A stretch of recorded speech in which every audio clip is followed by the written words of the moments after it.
Hello everyone, my name is Himanshu Paliwal and I welcome you all in this video lecture series. First of all, congratulations to all. अगर आप अभी तक की सारी videos follow कर रहे थे that is well and good, क्योंकि काफ़ी सारे स्टूडेंट नहीं कर रहे हैं. आज हम आपकी बुकलेट सोशल साइंस का थर्ड चैप्टर स्टार्ट करते हैं. What is democracy and why democracy. इसके पहले हमने हिस्ट्री में पढ़ा था. फर्स्ट आपका फ्रेंच रेवोल्यूशन, फिर हमने सेकंड देखा था India size and location in the geography section, and now we are taking the first chapter of political science जो कि सीक्वेंस में थर्ड है. What is democracy and why democracy. ये आपको बाय द वे आपकी booklet की जो page number 149 है उस पर मिल जाएगा. फर्स्ट बात करते हैं डेमोक्रेसी के बारे में. देखो, डेमोक्रेसी की कोई डायरेक्ट डेफिनेशन नहीं मिलेगी आपको, ठीक है. आप इसको सिंगल सेंटेंस में डिफाइन नहीं कर सकते. आप ऐसा बोल सकते हो कि it is a group of statements. अगर सारे फॉलो होते हैं तो आप इसको बोलोगे democracy, otherwise it is not a democracy. First क्या है, rulers are elected by people. जो लोग हैं जो कि गवर्नमेंट में जाकर बैठेंगे वो किसके द्वारा इलेक्टेड होना चाहिए, जो वहाँ के रहवासी है उन लोगों के द्वारा. सेकंड है, such elected rulers take all the major decisions in the government. तो जिसको भी आपने एज ए रिप्रेजेंटेटिव सेंड किया है इन द गवर्नमेंट, ही और she will take the major decisions, ठीक है. नेक्स्ट है, free and fair elections offer a choice before the people to make a change in the current ruler और government. जो कि आपकी गवर्नमेंट है अभी, अगर आप उसको चेंज करना चाहते हो, लेट्स से अभी बीजेपी की गवर्नमेंट है इंडिया में. So if the people wants to change the BJP government, then he or she have the rights to do so. क्योंकि आपको अगर फेयर और फ्री इलेक्शन होते हैं तो आपका वोट काउंट होगा, और अगर नहीं होते हैं तो आपका जो वोट है वो काउंट होगा ही नहीं, और जिसकी गवर्नमेंट है वो चलती चली जाएगी.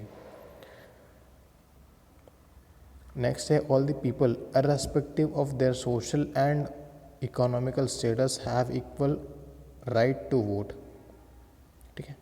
तो चाहे आपका सोशल और इकोनॉमिकल स्टेटस कुछ भी हो, चाहे आप कितने ही अमीर हो कितने ही गरीब हो, चाहे आप कोई से भी पोस्ट पर हो, सबके लिए इक्वल राइट्स होंगे. किसके लिए? वोट के लिए. अगर आपको फ्रेंच रेवोल्यूशन याद हो तो जब राजा की मोनार्की एंड हुई थी उसके बाद में भी वोटिंग राइट्स सबको इक्वल नहीं थे. उसमें से विमेन को इंक्लूड नहीं किया गया था, एक्सक्लूड कर दिया गया था, ठीक है. सो हम उसको डेमोक्रेसी नहीं बोल सकते. नेक्स्ट आपके पास फिफ्थ पॉइंट है, the government exercises it's power with in the limits defined by the constitution. जो कॉन्स्टिट्यूशन में जो पावर, जो लिमिट्स है उसके दायरे में रहकर जो आपकी गवर्नमेंट है वो पावर का यूज़ कर सकती है. और बाय एनी मीन्स अगर किसी को लगता है कि गवर्नमेंट ने उसकी पावर का मिसयूज़ किया है तो क्या कर सकते हैं, सुप्रीम कोर्ट में या फिर किसी भी कोर्ट में जाकर, जैसे अगर सेंट्रल गवर्नमेंट है तो सुप्रीम कोर्ट के अलावा कुछ और ऑप्शन होता नहीं है. अगर स्टेट गवर्नमेंट है तो पहले जो स्टेट हाई कोर्ट होता है वहाँ पर, फिर उसके बाद में सुप्रीम कोर्ट जाया जा सकता है, ठीक है. नेक्स्ट पॉइंट है, the presence of independent judiciary to ensure the functioning of elected government within the boundaries of law and to protect the constitution. देखो, ये वही पॉइंट है जो मैंने अभी आपको बताया कि अगर कभी आपको लगता है कि जो गवर्नमेंट है वो अपनी लिमिट से बाहर है या फिर जो पावर है उसका मिसयूज़ कर रही है, तो आप क्या कर सकते हो, जो भी पॉलिसीज़ है उसके खिलाफ क्या कर सकते हो, केस दर्ज करा सकते हो इन द रेस्पेक्टिव कोर्ट. जैसे अगर आपको पता हो कि लास्ट ईयर जो आर्टिकल 370 रिवोक किया गया था, मैं किसी की साइड नहीं ले रहा, मैं बस एज एन एग्जांपल आपको समझा रहा हूँ कि जो आर्टिकल 370 रिवोक किया गया था उस पर अभी भी केस लग रहे हैं. हालांकि वो रिवोक हो चुका है, वो हट चुका है, लेकिन फिर भी उस पर केस अभी भी चालू है सुप्रीम कोर्ट में, क्योंकि लोगों को लगता है कि वो अगेंस्ट द कॉन्स्टिट्यूशन था, ठीक है. तो it is the supreme court's duty to find कि वो विद इन द लिमिट्स था या नहीं था. तो उसमें हम कमेंट नहीं कर रहे हैं, बस मैं आपको एज एन एग्जाम्पल समझा रहा हूँ इस चीज़ को. अब हम ये जो चीज़ें इनको एक एक करके पढ़ते हैं. फर्स्ट है, rulers are elected by people. जो भी वहाँ के लोग हैं जो अडल्ट हैं, क्योंकि बच्चों को वैसे समझ नहीं होती, तो जितने भी अडल्ट है वो क्या करेंगे, उस रेस्पेक्टिव जो आपका एरिया है, ठीक है, उसमें जो भी आपका कैंडिडेट है उसको वोट करोगे, ठीक है. तो अडल्ट की क्या डेफिनेशन, 18+ होना चाहिए. नेक्स्ट है, election is the first and foremost feature of democracy. देखो, डेमोक्रेसी में लोगों द्वारा इलेक्टेड गवर्नमेंट होती है. अगर इलेक्शन ही नहीं होगा तो इलेक्ट कैसे करेंगे, ठीक है. तो इलेक्शन क्या रहेगा, फर्स्ट एंड फॉरमोस्ट फीचर रहेगा किसका, डेमोक्रेसी का.